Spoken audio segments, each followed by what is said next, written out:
Welcome to my guys. I'm JL, Key Account Associate from Barcotech. Di man ako kasing macho ni Johnny Bravo, pero itataya ko sa'yo lahat pa.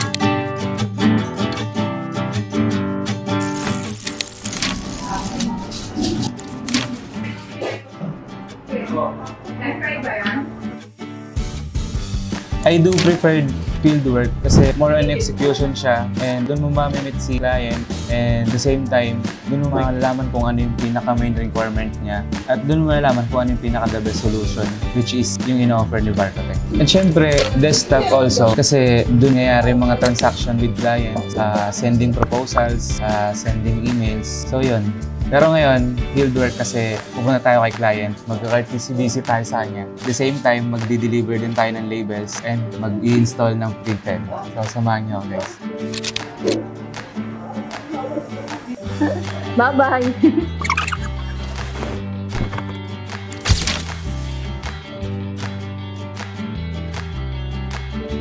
Siyempre, always bring your mobile phones or yung company phone natin. Dito tayo nag-update kay client for communication and easy access for information. Or pag may mga tumatawag na ibang client need ng assistance regarding sa inquiry natin, madali tayong makakapagbato ng mga information regarding sa inquiry nila. So yun, huwag natin kakalimutan lagi yung company phone natin. Okay, let's go! Maraming ano.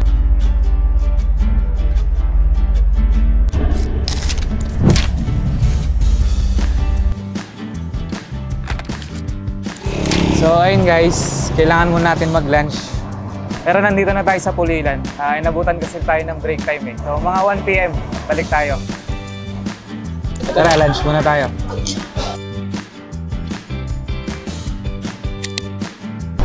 So yun, nandito na tayo kay client. Wait muna tayo ng ilang minutes kasi nasa break time pa sila.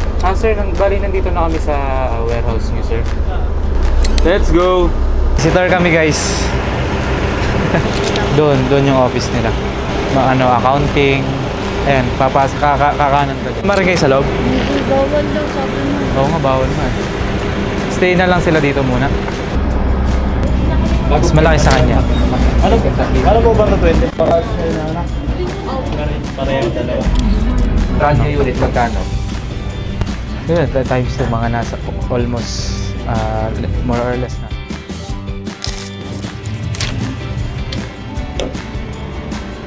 So yun, tapos na tayo. Mag-deliver and mag-install ng printed. We're going back to office. Pauwi na. Let's go! Woo!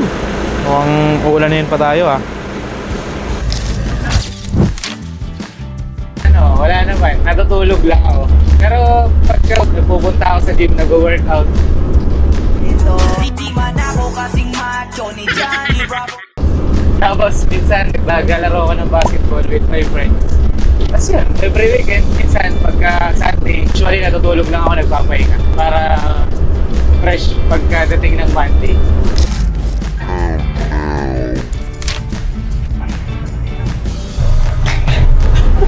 So ayun, mukhang alas 6 na kami makakauwi. Nakikita nyo naman sobrang traffic. Aray ko ah!